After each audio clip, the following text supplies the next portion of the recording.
साथियों नमस्कार, स्वागत है आपका हिट भारत पे। और मैं हूं सुनील शर्मा, जो आपके लिए आज लेकर आया हूं बहुत ही इंटरेस्टिंग टॉपिक, जिसमें हम बात करेंगे राजदूत को हटाया जाना या फिर जो भारत और कनाडा के संबंध जो खराब हो रहे हैं उसके बारे में।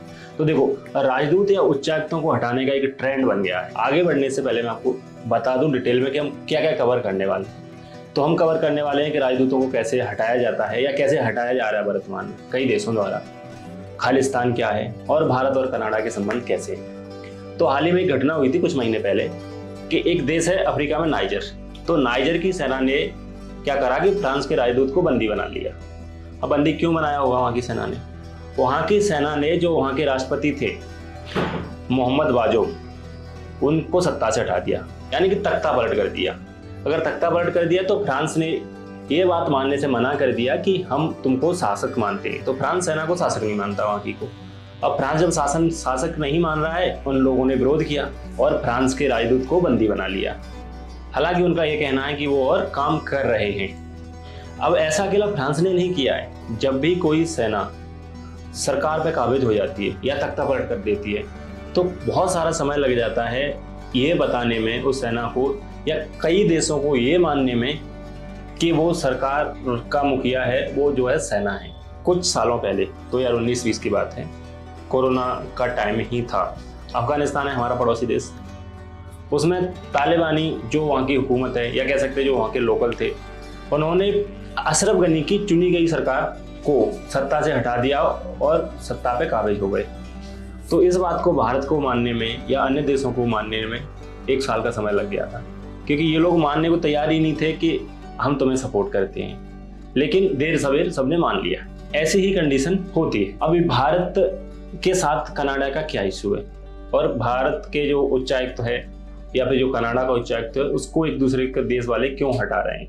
हाल ही में भारत में 8 से 10 सितंबर के बीच में एक G20 का महा आयोजन हुआ था, जिसमें लगभग सभी शक्तिशाली देशों के राष्ट्राध्यक्ष उपस्थित हुए थे। तो कनाडा के प्रधानमंत्री जस्टिन ट्रूडो भी आए थे। अब ऐसी परंपरा है और जरूरत भी है कि अगर कोई राष्ट्राध्यक्ष इकट्ठे हो रहे हैं किसी मंच पर किसी भी कारण से, तो वो आपस में बहुत सारी वार्ताएं करते हैं। 10 सितंबर को एक बैठक हुई भारत और कनाडा के बीच में। भारत ने उस बैठक में जो भारत के जो भी कंसर्न थे खालिस्तान को लेकर, जिस भी मुद्दे को लेकर, उससे कनाडा को अवगत कराया। तो कनाडा ने उस पर कोई अच्छी प्रतिक्रिया एक्चुअली में दी नहीं। तो अब जब प्रतिक्रिया नहीं दी तो संबंधों में खटास आना स्टार्ट हो गई। दुर्भाग्य से जब जस्टिन ट्रूडो अपने देश जा रहे थे तो उनका विमान खराब हो गया, जो 5 दिन तक वो भारत में फंसे रहे और भारत सरकार ने ज़्यादा उनकी कोई सहायता की नहीं। तो इस वजह से संबंधों में और ज़्यादा खटास देखने को मिली।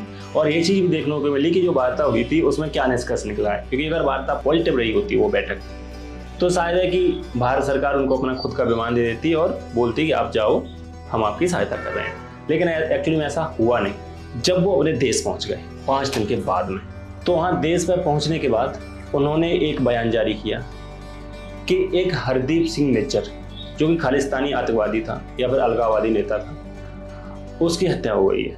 तो उसकी हत्या को लेकर उन्होंने कहा कि जो सारा का सारा दोष है हत्या का, वो भारत के मत्थे मढ़ दिया जस्टिन ट्रूडो ने। भारत की सरकार को ये चीज नागवार गुजरी, भारत की सरकार को ये चीज अच्छी नहीं लगी और उन्होंने दोष को मढ़ते हुए भारत के राजनयिक को बोला कि आप हमारा देश खाली कर दो, क्योंकि यहाँ पर रूल ऑफ लॉ है और रूल ऑफ लॉ के अकॉर्डिंग हमें किसी बाहरी व्यक्ति का हस्तक्षेप नहीं चाहिए और सबके लिए कानून बराबर है। तुमने अगर हत्या की है तो सजा तुम्हें भी मिलेगी। इसको सुन के भारत की सरकार भी एक्शन में आ गई और कनाडा के जो राजनयिक थे कैमरून मैके, उनको बुलाया और कहा कि कनाडा का जो राजनयिक है जिससे हमें दिक्कत है उसको 5 दिन में हमारा देश खाली कर देना है, और उनको वहां से जाने दिया। हालांकि 2-3 मिनट तक ये बैठक चली तो सीधे सीधे बुलाया और उनको वार्निंग दी कि आप निकल जाओ। अभी बार बार ये शब्द आ रहा है राजनयिक, उच्चायुक्त, राजदूत, ये क्या होते हैं? देखो, राजनयिक होते हैं कि एक राज्य, एक देश के दूसरे देश में जो काम करने वाले लोग होते हैं, जो सरकार की तरफ से जाते हैं, उनको राजनयिक कहा जाता है।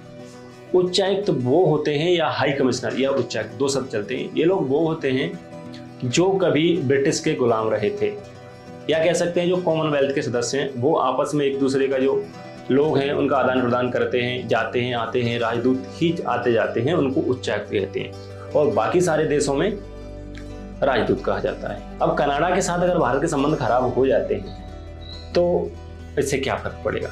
एक तो देखो व्यापार होता है सबसे मुख्य, और व्यापार भारत और कनाडा के बीच में है 8 अरब करोड़ का, और दोनों ही देश लगभग में 4 अरब करोड़ का आयात और निर्यात करते। तो ये व्यापार है वो संतुलन की अवस्था में।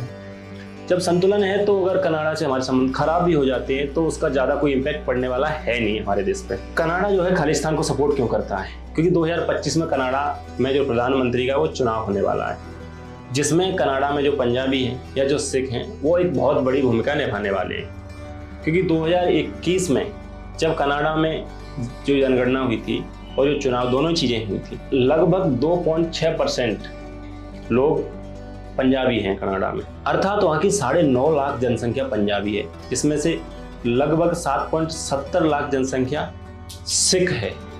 और इनकी संख्या ऐसा नहीं है कि स्टेबल हो रही है, लगातार बढ़ रही है। और सबसे ज़्यादा जनसंख्या कनाडा में Quebec, Alberta, British Columbia, Ontario, इन सब प्रदेशों में है। तो जो कनाडा की संसद की सीटें हैं 338, इन 338 में से जो चुनाव हुए थे 2021 में, उसमें 49 सीटों पर पंजाबी खड़े हुए थे। तो आप सोच सकते हो कि कितना रोल रहता होगा वहाँ पर पंजाबियों का। तो वो क्यों ना सपोर्ट करें खालिस्तानी को। और जो जस्टिन ट्रूडो जो भारत आए थे, उनकी जो सरकार है, एक राजनीतिक पार्टी है न्यू डेमोक्रेटिक पार्टी, जिसके अध्यक्ष हैं जगमीत सिंह। उनकी जो पार्टी है वो, उसके पास 34 सीटें हैं। तो उस 34 सीट की सहायता से ही जस्टिन ट्रूडो की सरकार चल रही है, नहीं तो अभी तक सरकार उनकी गिर चुकी होती। अब बात आती है रूल ऑफ लॉ की, क्योंकि कनाडा कहता है कि सबको समान सजा मिलेगी। अगर कनाडा इतना ही रूल ऑफ लॉ चला रहा था तो एक नेता थी बलूचिस्तान, पाकिस्तान बलूचिस्तान की, करीमा बलूच। वो कहती थी अक्सर कि मोदी जी हमारी हेल्प कीजिए, हमें न्याय दिलाइए, हमें पाकिस्तान से बचाइए। तो वो कनाडा में रहती थी और कनाडा में उनकी हत्या हो गई थी। तो जब उस समय कनाडा सरकार बेबस अपने आप को दिखा रही थी कि हम बेबस हैं, हम कुछ नहीं कर सकते। ऐसा ये कैसा रूल ऑफ लॉ है, दोहरे मानदंड कैसे। अब बात करते हैं खालिस्तान। खालिस्तान क्या है? खालिस्तान का मतलब होता है खालसे की जमीन। अलगाववादी कहते हैं कि हमारा केवल जो राज्य है, जो खालिस्तान देश बनेगा, वो अकेला पंजाब नहीं होगा, हरियाणा, उत्तराखंड, हिमाचल प्रदेश, चंडीगढ़, उत्तर प्रदेश और राजस्थान, इन सब में से कुछ कुछ हिस्सा मिला के हम एक देश बनाएंगे जिसका नाम रखेंगे खालिस्तान। अब ये मांग 1940 से चल रही है, क्योंकि ये आंदोलन एक्चुअली में 1940 में अस्तित्व में आ गया था। पाकिस्तान के आंदोलन आने के कुछ समय बाद जो पाकिस्तान नाम का आंदोलन आया था, धीरे धीरे आंदोलन अपनी गति पकड़ता रहा। कनाडा जब भी सपोर्ट करता रहा था और गति पकड़, तो सरकार ने कुछ हद तक इनकी मांगें मान ली और 1966 में पंजाब और हरियाणा 2 राज्य अलग बना दिए। दोनों की सामूहिक राजधानी चंडीगढ़ बना दी गई। जो उनका उग्र स्वरूप था उसको नहीं छोड़ा और आंदोलन को और तीव्र करते गए। फलस्वरूप जो भारत की सरकार थी उसने इनके विरुद्ध कार्रवाई की। तत्कालीन समय की प्रधानमंत्री Shrimati Indira Gandhi ji Operation Blue Star, Operation Woodrose, Operation Black Thunder first, Operation Black Thunder second, इस तरीके से ऑपरेशन चलाए।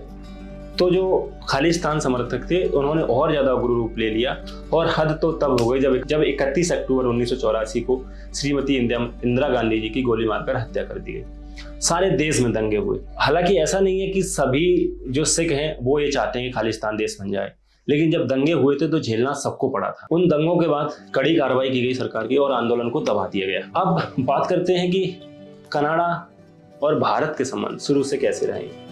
तो कनाडा और भारत के संबंध शुरू से ही बहुत ज़्यादा अच्छे नहीं रहे। ऐसा नहीं कहा जा सकता कि कनाडा ने भारत के लिए बहुत कुछ किया है, क्योंकि आपको याद होगा हिस्ट्री में एक कामाटागारू घटना का जिक्र आता है जिसमें कई 100 भारतीय कनाडा पहुंचे थे आंदोलन के लिए या जिस भी उद्देश्य के लिए पहुंचे हों। तो कनाडा की सरकार ने वहाँ उतरने से उनको मना कर दिया बशर्ते अब वो वहाँ नहीं उतर सके तो वापस भारत आए।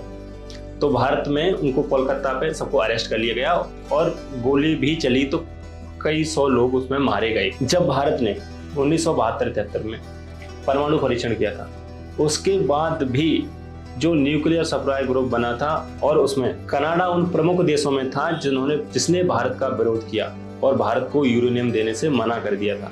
तो ऐसे रहे कनाडा के हमारे संबंध। आशा करता हूँ आपको वीडियो ये बहुत अच्छा लगा होगा। अगर आपको वीडियो अच्छा लगा हो तो प्लीज़ वीडियो को लाइक कर दें और जिन लोगों ने चैनल को सब्सक्राइब नहीं किया है वो चैनल को सब्सक्राइब कर दें। Thank you very much.